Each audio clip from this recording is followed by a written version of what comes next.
কি রে বাবা, সকালের বাতাস খাচ্ছিস?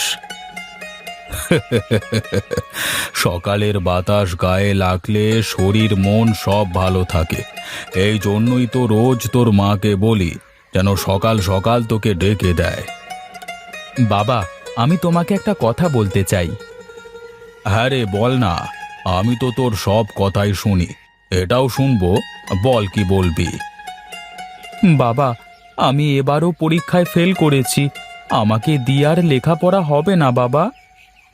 দেখ বাবা, আমি ভেবেছিলাম তুই আমার একমাত্র ছেলে। তোকে যদি একটু লেখাপড়া শেখাতে পারতাম তাহলে হয়তো তিন গাঁয়ের লোক বলতো যে না, প্রতাপ একটা কাজের কাজ করেছে। বাবা, আমি তো চেষ্টার কমতি করিনি কখনো। ঠিক আছে, তুই এসব নিয়ে চিন্তা করিস নে, আমি সব সামলে নেব। যাই, আমার আবার কাজ আছে একটু।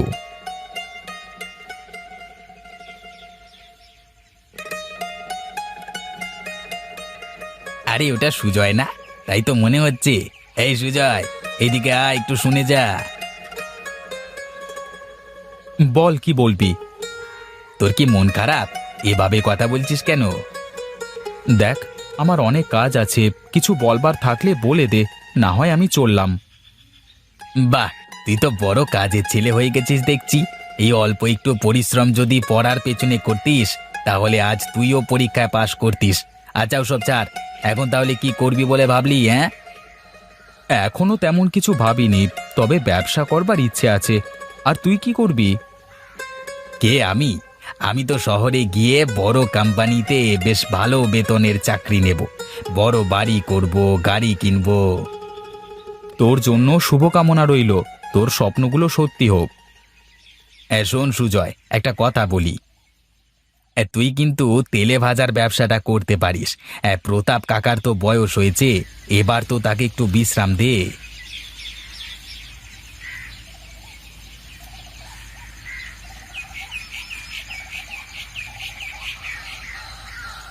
কি রে প্রতাপ, শুনলাম তোর ছেলে নাকি এবারেও ফেল করেছে?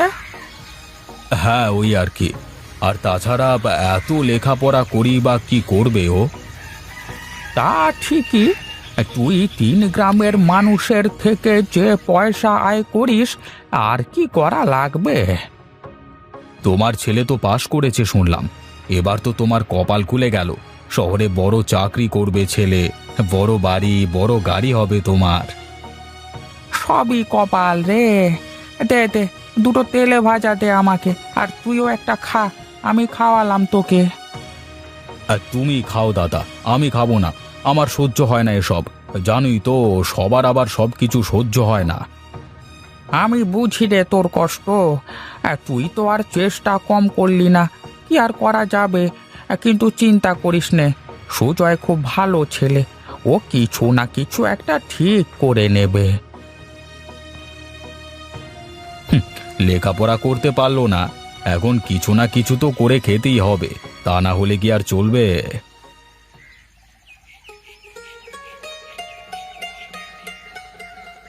তাহলে এখন কি করবি বলে ঠিক করলি রে বাবা? কি করব তাই তো ভাবছি।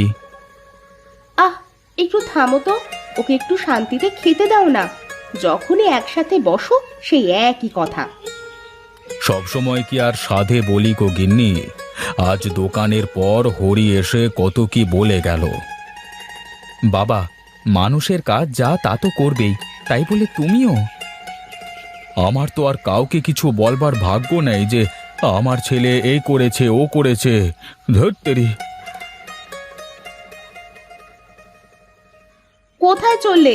খাবার ফেলে রেখে যে উঠতে নেই। রোজ রোজ এই সিনেমা দেখতে আর ভালো লাগে না। তুই খা বাবা। মা, তুমিও কি সবার মতো আমাকে ভুল বোঝো? না রে বাবা, আমি জানি তুই ভালো কিছু করবি, কিন্তু সমাজের মানুষজনের মুখ তো আর বন্ধ রাখা যায় না। আমি একটা জিনিস ভেবেছি মা, কিন্তু জানি না বাবা শুনলে কি বলবে। বেশ তো, আমাকে বল, আমি তোর বাবাকে বলে দেখব। বাবার তেলে ভাজা তো 3 গাঁয়ের লোকে খায়।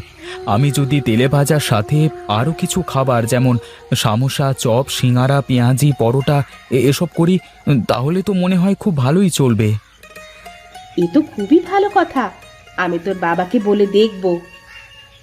মা, আমার বিশ্বাস যদি এটা করতে পারি তাহলে মনে হয় আমি চাকরির থেকে বেশি কিছু করতে পারবো।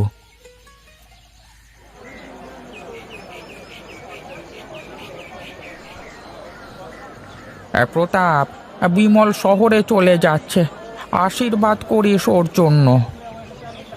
আশীর্বাদ করি বাবা, বেঁচে থাকো, অনেক বড় হও। সুজয়, শুনলাম তুই নাকি কাকুর ব্যবসা সামলাবি। খুব ভালো লাগলো শুনে। হ্যাঁ, তোর কথাই রাখলাম, বন্ধু মানুষ বলে ফেলিনি।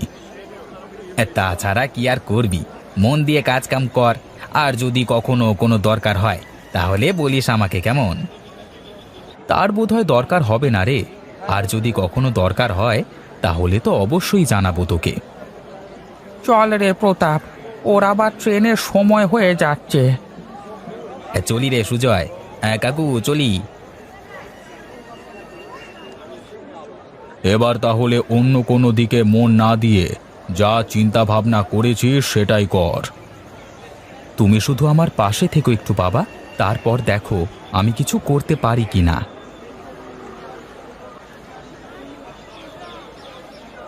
আরে সাবাস, এ কদিন এই প্রতাপের তেলে ভাজার দোকান এখন হোটেল হয়ে গেল। আর মনে হয় সুজয় বুদ্ধি করে এসব করেছে। আর যাই দেখি কি কি হচ্ছে, দেখে আসি।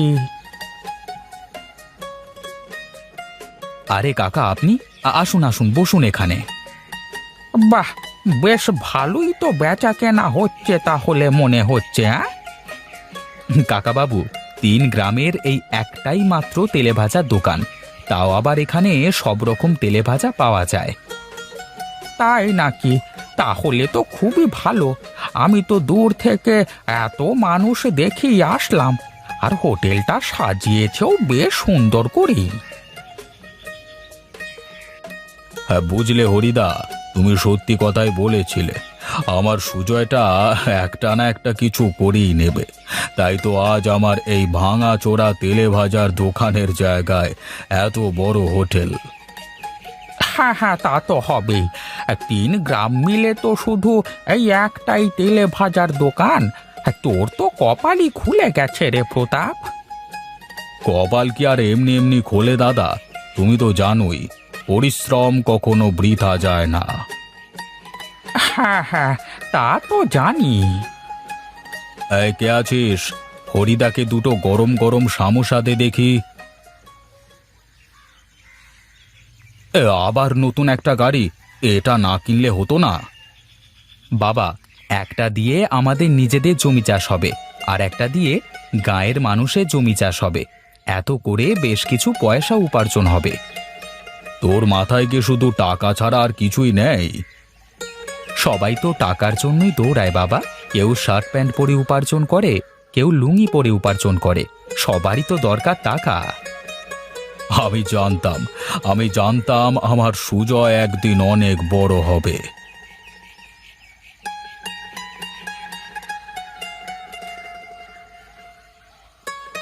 আরে বিমল, কি খবর তোর? কবে আসলি বাড়িতে? এই তো কালই এসেছি।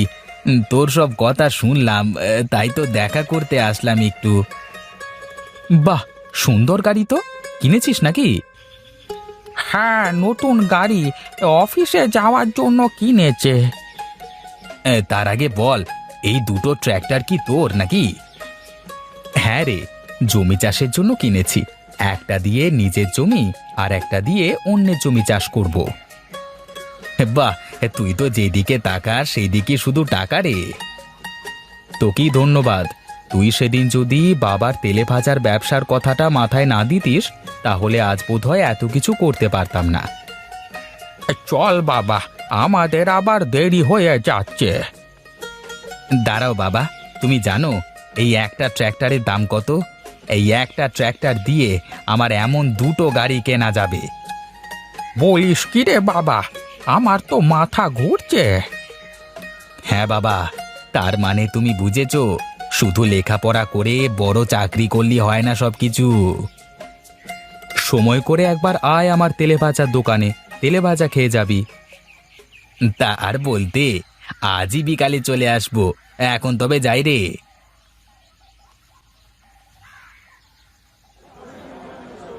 দেখো বাবা, সুজয়টা আজ কত বড় ব্যবসা দাঁড় করিয়েছে।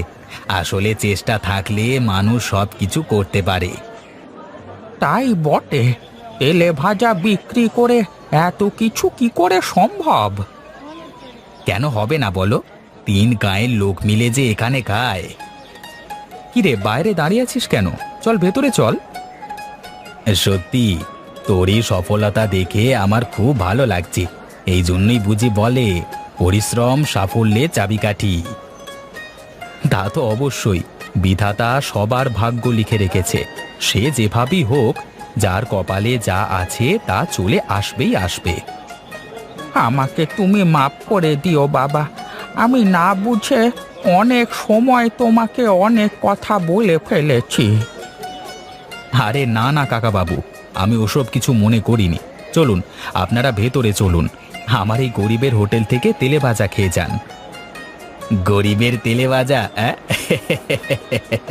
চল চল যাই, দেখি তোর তেলে ভাজা কেমন হয়।